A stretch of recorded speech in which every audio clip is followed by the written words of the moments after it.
and welcome back to Star Wars Minute. It's the daily podcast where we analyze, scrutinize, and celebrate the Star Wars movies 1 minute at a time. I'm Pete the Retailer from PeteTheRetailer.com. I'm Alex Robinson from AlexRobinson.fun. I'm Chris Radtke, the mayor of Star Wars City. Hello. Welcome to the show, gentlemen. Well, blow it out right off the bat. Welcome back, Chris. Hi. How has Star Wars City been in our absence? There's a lot of crime. The whole city is one big planet. There's a lot of Star Wars in this city, and as with all big cities these days, crime. Nothing but.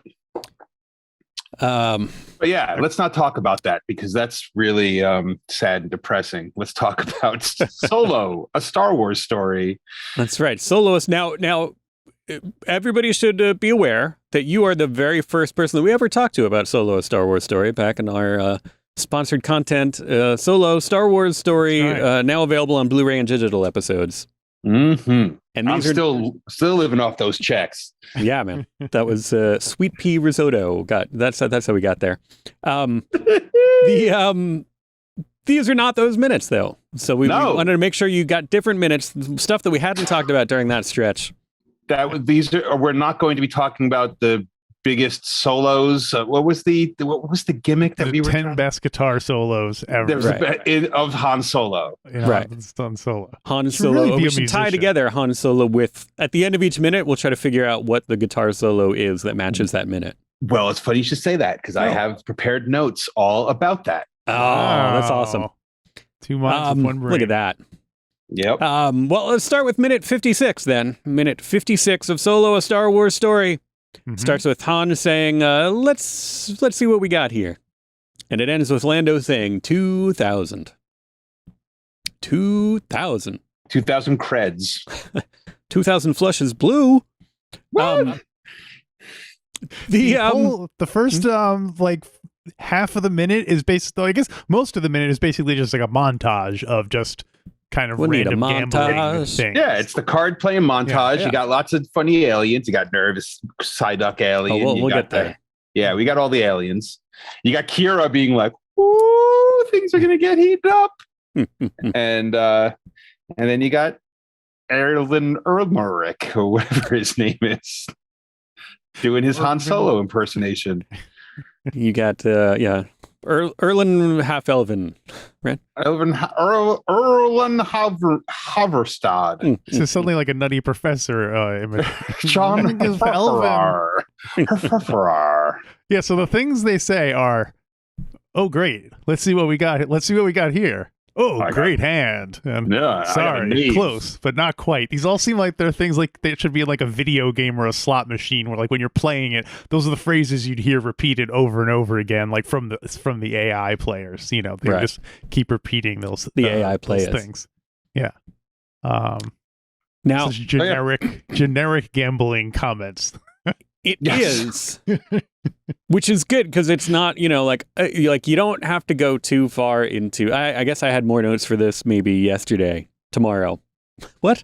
The tomorrow's notes. Well, I flipped my book over. Tomorrow is our yesterday. Oh no, wait. No, that's Star Trek. Wrong show. Yeah, like you don't have to know enough. You don't have to know anything about Han Solo card game in order to enjoy these. In order to kind of feel the flow of what's going on. Yeah. Right. So and we've been doing this for so long. I don't remember what tales have I told. But and also forgive me, I haven't looked ahead to the other minutes. And when does he win the Millennium Falcon? The end of the movie. It's the end of the movie, right? It's the end of the movie when he does that. Okay. Yeah. The last show of the week, I'll tell you guys a funny story about Sabacc. Right. Little teaser. A high stakes game of Sabacc. Yeah. But I think I may have told the story already. I don't know. So we'll see. I don't remember it. So let's assume no one does. We've been doing this for like 9 years. Every story has already been told. Oh my goodness. Yeah.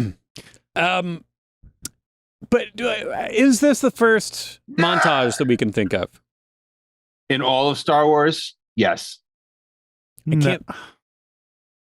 Not counting, like all the different shots of like, X-Wings fueling up and stuff like that. That's so funny. Like, I was just going to mention that specific thing as, see? I mean, do you count like the cantina as a montage? Would you count the sandcrawler? You know, oh, Tootie, through it is you, it is you. Is that a montage when you see all the other dopes? No, because it's montage. Those are all time is passing. Right. The montage is that there's time passing. So as we watch this minute, we do feel that they've been playing Sabacc for hours and hours. Right. Okay. Well, it's funny to think of that as just one hand they played. Just like, good hand. That's why, for me. Sabacc is a game. We're in space, right? So Sabacc is a card game that takes 17 hours to play one hand. It's like cricket. Yeah. Like you know how to play cricket. Any of you? Dude, I have. It's funny because I was interested because it's a game that a lot of the world plays, and I was talking. There's one point I was talking to an acquaintance who is Pakistani background, and he was like, yeah, I've been trying to get it. Like I've been trying to watch it on TV. I've been trying to I got the cricket 2K on my PlayStation or whatever. And he's like, I still have no idea what's going on. Like he tried really hard. I was like, all right, like I was hoping you would explain it to me if you had gotten it. But he's like, no, I've been trying hard and I still have no idea.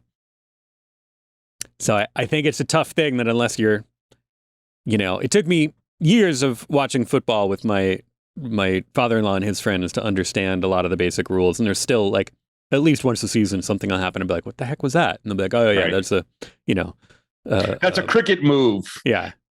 So that's called a touchdown. Too bad Han Solo, too bad that George Lucas leaned on kind of a lazy old West trope where he was like, oh, Sabacc's the card game. It's the poker of long ago outer space. And it's too bad that Han Solo's, sport or his Han Solo's game of choice wasn't some space cricket, some arcane mallet ball based thing. I should say it's arcane. I just don't understand anything other than basketball. But yeah, it'd be great, like pyramid ball or some other kind of made up sport. Anytime a science fiction show tries to come up with a fake sport, it just seems so dumb. It's like people wearing like knee pads and they're in a room, boo boo. Like we were watching a little bit of. We were doing a Battlestar Galactica. Yeah, Battlestar Galactica rewatch recently, and it's like pyramid ball shows up. And I'm like, this is, I would say pyramid ball is one of the better ones because they have like a league and there's some teams and there's some logos. But yeah, man, like I love fake games in science fiction, and I love fake UI and operating systems in science fiction because they get dated real quick. Now, the irony there is that I think in between the 70s Battlestar and the revamped Battlestar, Pyramid was the card game, and then it became the sports game, and I forgot what the sports game was called, and then that became the card game. Remember. Didn't they switch places?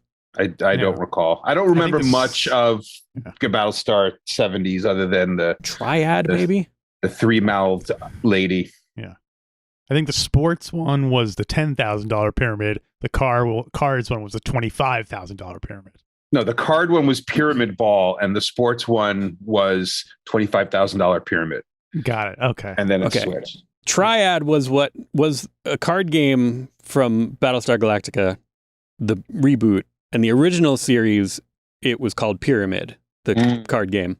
But then they turned it into Pyramid Ball, and right. Pyramid Ball, which is kind of like an oxymoron, right? That makes it kind of even funnier. Right. That's true. Right. Square round. So anyway, Battlestar, whatever. So we're talking about Solo. We're not talking about Starbuck, a Battlestar Galactica story. Apollo.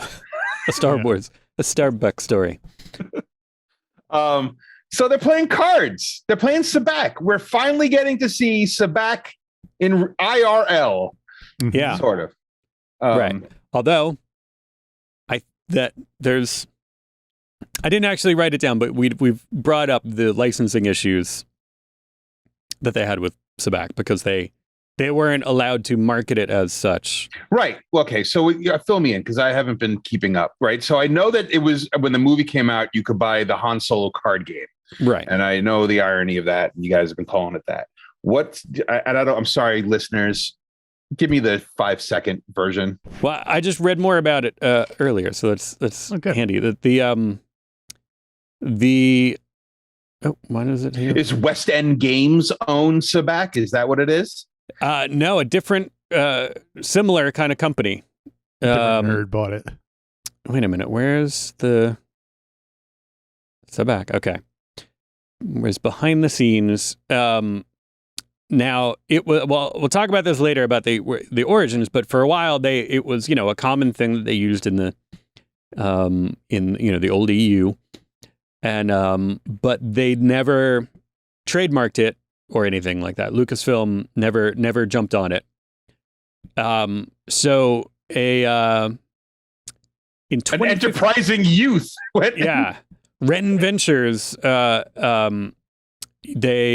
They have a game developer.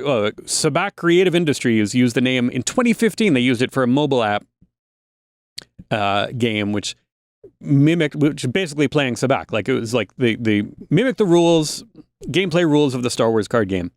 They later registered the U.S. trademark Sabacc in 2016 because Lucasfilm had not done it ever. Then, as soon as they found out, Lucasfilm sent them a cease and desist. Wait, as late as 2016, Disney hadn't done it? They had not done it the whole time. I guess I assumed this was like a 1982 or something that they no, until somebody made a mobile app Sabacc game called Sabacc, and they were like, wait a minute, can they do that? And then I hope one of you clowns are listening to this from the Sabacc, LTD, whatever the hell you called yourself. You're coming after them.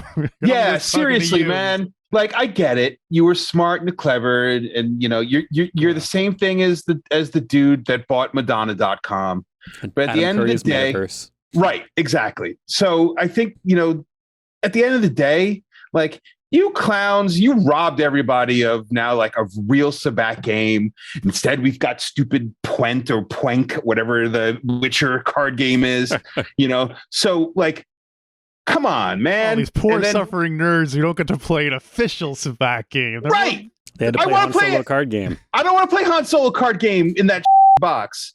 I know what it looks like. I know how it was marketed. No one bought that. But I would have bought a really high-end Sabacc deck, but I can't because these clowns have their mobile app that they're like, oh, yeah, we're going to make $11 million. You're not going to make nothing on your stupid Sabacc mobile app.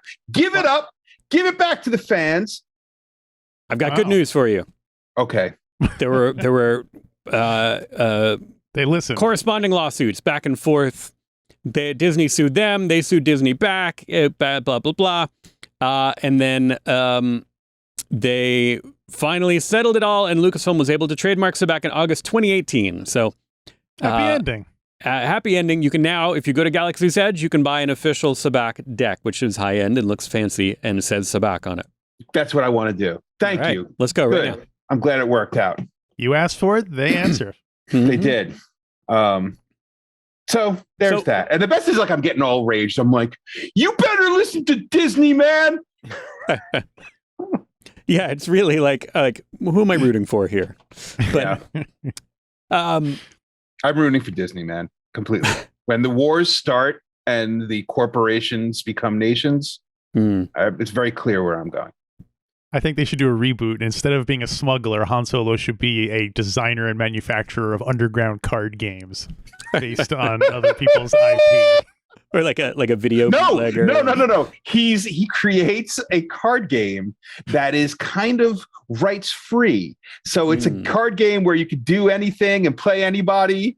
And then what happens is like his Lando screws him and the whole thing falls apart. And that's how Star Wars ends. Oh. So it's like the Social Network a little bit and all this other stuff. Yeah. So we get the big Six Eyes joke in this. Six Eyes gets a little bit of on screen. Is that a reuse? No, it's not. Right? I want to step through some of these aliens. This is on my docket for today. Let's step through some aliens. Okay. Let's step through some aliens. Join us as we step through some aliens. I'm looking up what his species is because I don't have it here. They are not related to Riis. It's in the book. It's in Azumel. Azumel. There you go. This is Argus, Six Eyes, Panox. There's nothing in the Wikipedia about them. So being, there's Arnix, Six Eyes, Pavox. They call him Six Eyes, right? But like again, is he the only one of the Artarnos that people have seen, or do the Artonos have 10 eyes? And they call him like, wouldn't it be me like going like, oh hey, it's Pete, old Two Eyes over here, right. Mike with two eyes. Yeah, and so I don't know.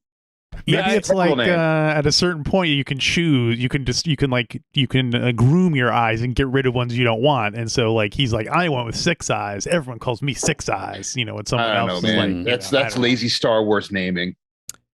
What I like it in that sense because it evokes back to being named Walrus Man and Snaggletooth, and that's Squidhead. So I kind of like that it's in old school. It is. You're right. It totally makes Star Wars sense in that thing. But I like that he's not known as Pigget Snorg or some generic alien name that I'm never going to remember. Pigget Snorg is not in this minute. I checked. I thought it was him in the background, but it turns out it was a table. Pigget Snored. Here's a question for you guys. Would you rather have 6 eyes? Argus Panox. Basically, which sense do you want multiplied 6 times? Do you want to have 6 eyes? Do you want to have 6 tongues? Do you want to have 6 ears? Or do you want to have 6 noses? I want 6 skins. I want to feel things 6 times. You want to be able to feel things like on a different like ultraviolet level. Yes, I want to have 6 skins. Yeah. That feels 6 different ways. Yeah. Wow. We're going to call you Six Skins from now on. Hey, here comes old Six Skins. He lost a lot of weight. The skins are a little droopy. Yeah, we call him 4 skins. Oh, no, that's my brother. No.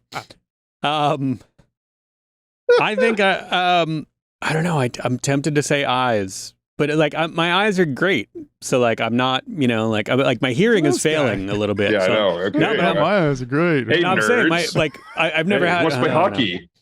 My hearing is failing a little bit, so it'd be nice to have 6 ears to be, Yeah. I don't know. What do you think? If you had 6 ears, every conversation I'd have with you, I would be very, very quiet.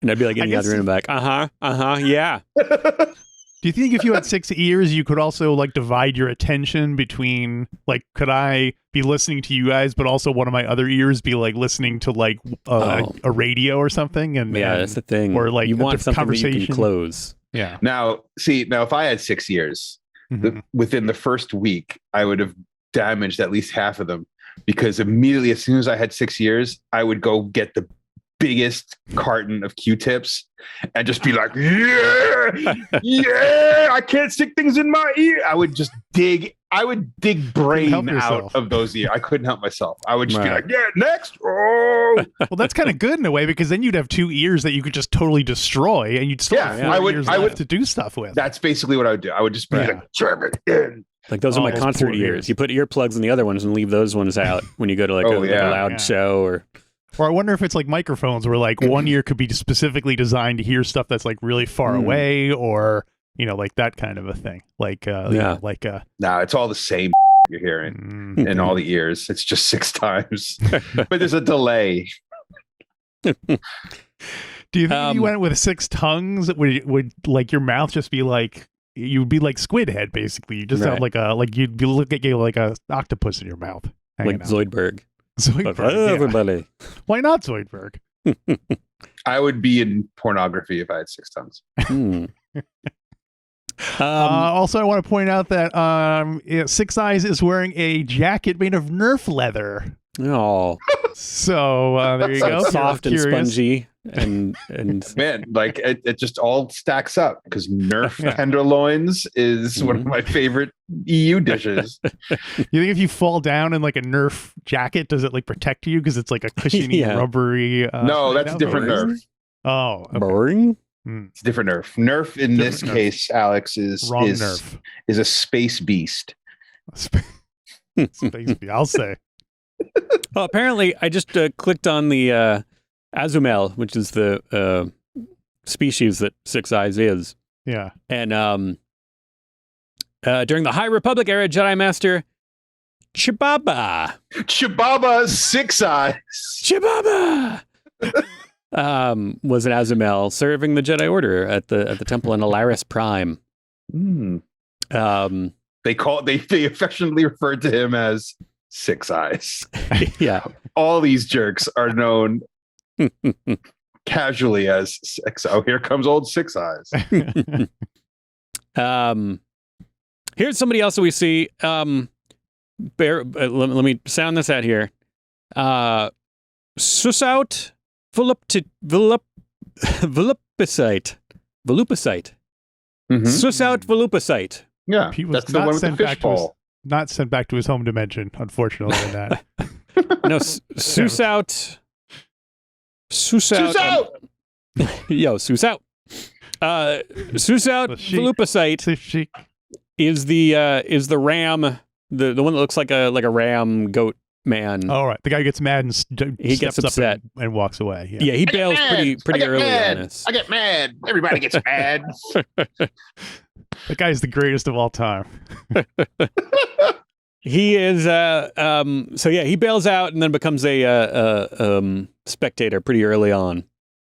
But Susout volupicite. We've also, you brought these guys up the other day, I think, Alex. We've got Lark and Jonk.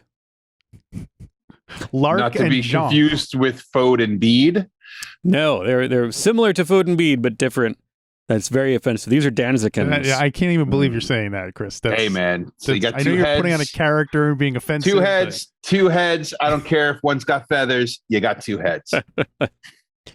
Lark and Jonk are Danzikins from the planet Danzik. So originally they were settlers from Samhain, and then they.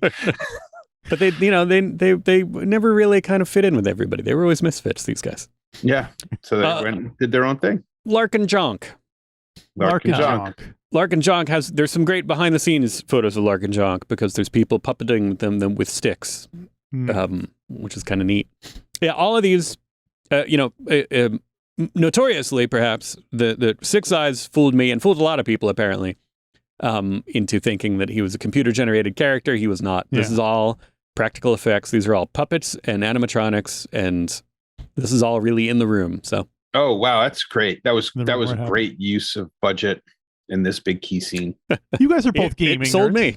You guys are both game nerds, right? Yeah, I love games. You can't deny it. I won't. In Han Solo chastises Six Eyes for looking at his cards.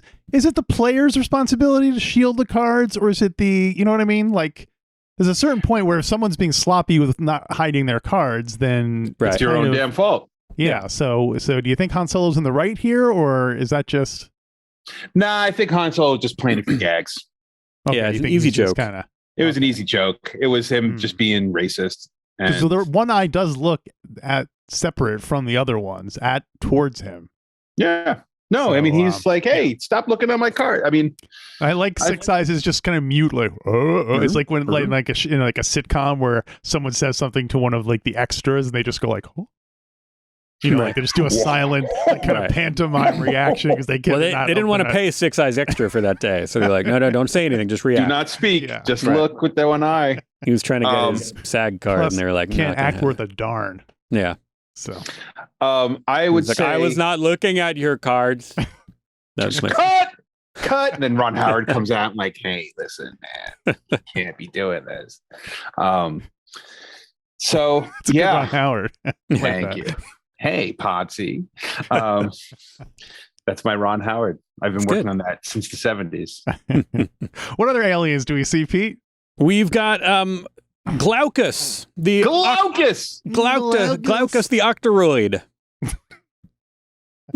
the Octoroid. Oh man, I had Octoroids one time. Not to be confused with Glaucus the Granta.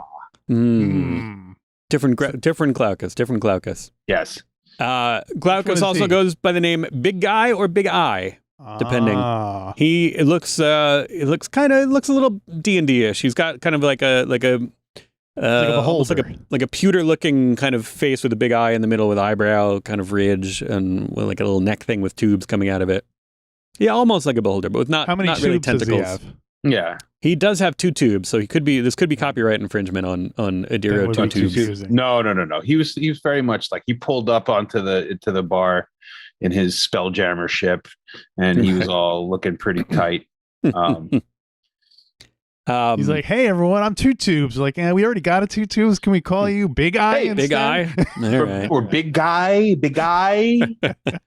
Wait. Are you saying Big Eye or Big Guy? No, yes. Saying Big. Yes. Hey, Big Guy, would you call me? I said Big Guy, because you're a big guy. You got a big guy, hey? And he's like, "Oh, but I'm really 2 tubes." No. Now, Big Eye. Despite his big eye, Glaucus preferred just hanging out and watching the games because his hands are too small to conceal his cards and their values, and they're often reflected in his big eye. So he was easy to cheat against. This poor Slav. He knows his limitations. He can't wear a big sunglass. So why did he go professional there? Poker players. He should just be wearing like a hat and mirror, wraparound mirror shades. Is Big Eye like, well, I guess I'll go into this card den even though I can't play? Like, yeah, well, you know, maybe go to a movie or something instead. Maybe he's waiting for the movie. The movie doesn't start for another hour, so he's got time to kill. Maybe he plays other games that aren't as like craps he can play. That's not as contingent on having. Or Blind Man's Bluff. Oh, are there any games that could do well with people with tiny little hands? That maybe try to think of one. Yeah, Kabangers. Kabangers. Pick up sticks. He's doing monkeys in a barrel. He's with his little hands. He's like, Space monkeys. Space Monkey Mafia. With my little hand. We've also got Karj. Karj cracks me up. That's like such a Karj is the one who's chewing on his nails like he's about to go over the cliff in a Wacky Races cartoon or something. It cracks me up. It's like it's so funny. It makes me laugh. That's Ron Howard digging in on the 70s, man. You think that's Ron Howard, or you think that's the Lord Miller? That seems like a Lord Miller joke. No, it's too dumb for a Lord Miller joke. All right. Yeah, that's Ron Howard. This is my least favorite thing in the entire movie, I believe, is Karj. So we're over the hump, everybody. My least favorite thing in the movie is Karj. Karj. He seems like a pod racer. I thought he was a pod racer. Like he does look a little bit. Well, he's a Kroken. The Kroken. So Ron Howard is like, Karj, you step forward, and it was very much like, oh, you're like Muttley. Who remembers Muttley? And the whole room kind of Clint Howard is the only one who's like, I do. Clint Howard, and then like one alien, and then Joe Dater shows up. He's like, I know Muttley, and then that was it. But it's Karj. Karj, not to be confused with Mumbly, the other dog who looks just like Muttley. Now, Mumbly and Muttley are different dogs? They are different dogs. We could have to back up here because it does, according to, I went back and looked at the John Kasdan list of things. And what does he got to say? The lodge at Fort Ipso was something that came from Lord and Miller because it's directly out of McCabe and Mrs. Miller, pretty much, which if you look at I forgot the name of the... Mrs. Miller, Lord and Miller. Makes sense. But so this could all be stuff that they shot potentially. I don't know. So I forgot Ron Howard directed that Grinch movie. Oh, Ron Howard has made terrible films. Let's be really clear about it. I love Ron Howard. I love Richie Cunningham. I love Arrested Development. But let's talk about Ron Howard as a director. Okay? Cocoon sucks. Cocoon is old people doing things. I don't ever want to watch that movie. Okay? Cocoon. It is so bad. And it's like, oh, Hume Cronin and Jessica Tandy, they're charming. You know what? They're old. Isn't there a guy named Joe Baloney? There's Joe Baloney, and then Steve Guttenberg's like, Baloney. Hey, I'm young. And it's so bad. And then go back and watch Splash Today. Splash does not hold up. That was the reboot? Splash Today? Splash Today does hold up. Splash the 1. Yeah. Splash 1 is not very good. And then, and then I watched the stupid space movie. And like Ron Howard movies are really boring. They're boring. They're not risky. There's something very Opie, Richie Cunningham about their Richie Cunningham movie. It says Richie Cunningham was like, I'm going to go and make movies. Are you square? Okay. Yeah. And that's what he makes. He makes very square. Man. You're more I'm a most. Dude, I am all Don mouth. Most. All mouth. Mouth. I am all mouth. 6 mouths. One of my favorite. 6 mouths. 6 mouths. Ralph 6 mouths. and Pop Sarge.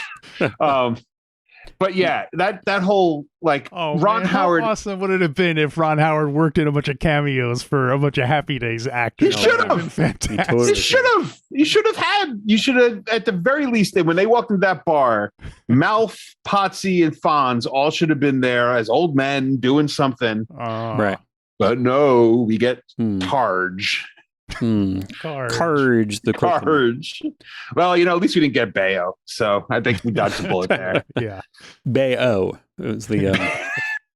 He's from exactly really angry, broken, Chi rape droid. Yeah. So anyway, we've got 2 more here. This we've talked about her, but Dava Kasamam. She is the Elnikon. She is the one with the big deep six kind of suit with the dome. Over that was a lady. That was no lady. That was my Elnikon. Ah. Yeah. No. She is a. I think it's a mining planet. Were you talking about that? Yeah. Yeah. She's a coal miner's daughter. Mm-hmm. Hey. Sissy Space Sec. Oh, there you go. Dava Kasamam, and who I like not word on the street, but there's people were looking at some concept drawings and stuff, and it seems like Dava Kasamam might have started as a rejected concept drawing for Rio Dryden Voss. Oh, Dryden Voss. They went through a lot of different things. Oh, and that was Omar originally? No, he was more of a Tiger Man. That's too bad we didn't get a Tiger Man Omar. Yeah. I mean, I love Dryden Omar Voss. Tigerman. Omar Tigerman. Shh, Tigerman's coming. He's great. And he basically was pretty much Omar, but in Tiger Man cosplay. Right. Yeah. From Buck Rogers. And not even good, just like one of those like a cheap masks that you get for like a kid's birthday party where it's just a piece of like craft foam through two-dimensional tiger face with an elastic band on it, and it's just him doing exact same Crime Lord stuff but with one of those on in an Omar voice.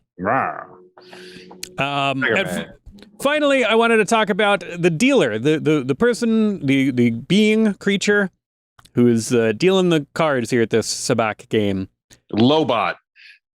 Saucerhead. Saucerhead. Talk about a throwback. Saucerhead might as well be Peanut Butter Head, for Christ's sakes. Saucerhead is that's the only name we have for the dealer, the card dealer here. And so Saucerhead. That's the name his mother gave him. Oh, yeah. Okay, so I got a funny story. So I feel bad for the mother of Saucerhead. Well, yeah, right. Oh my God. He came out sideways. So my grandmother, Grandma Radtke. Grandma Saucerhead. Grandma Saucerhead Radtke.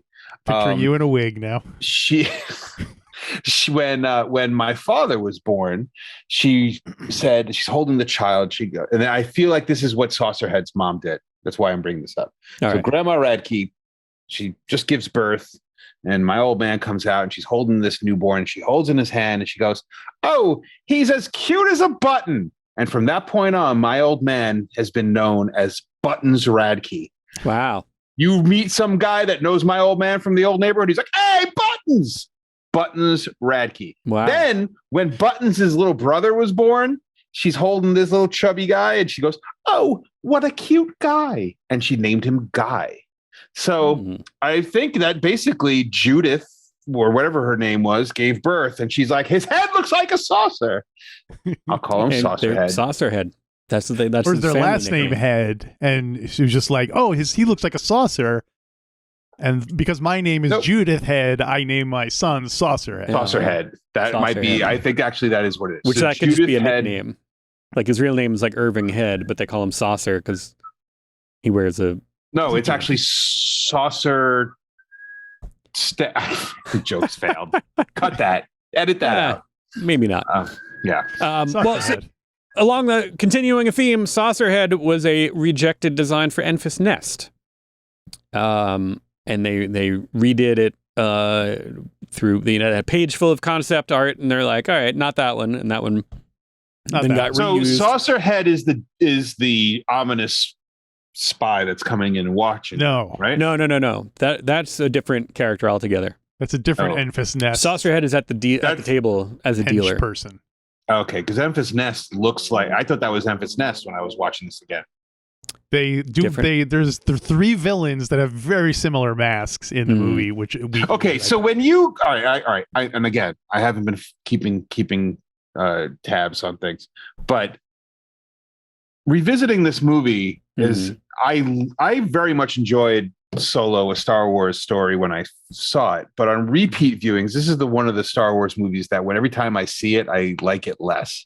The end. I don't want to be a downer. I'm not here to crom tack in anybody's czars. But if it's gonna be, I think Solo. I like the rest of us.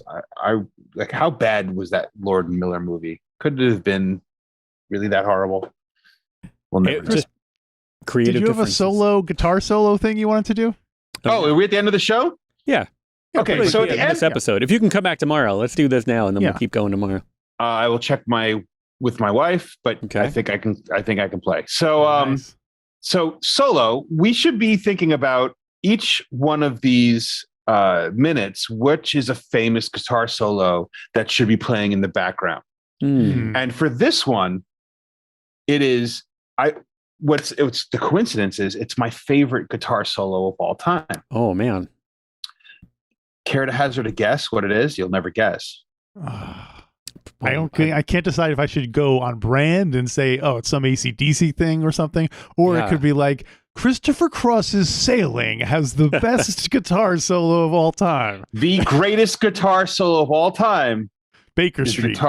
Is the guitar solo in "Don't Fear the Reaper" by Blue Oyster Cult. All right. Forgot about that. And that's what should be playing during the montage. All right. Of this scene. That's what I hear. Matter of fact, when I watched this minute, that was playing in the background. You just turned it off, and you turned off the audio. You cranked up the BOC, and you're like, yeah. Yeah, man.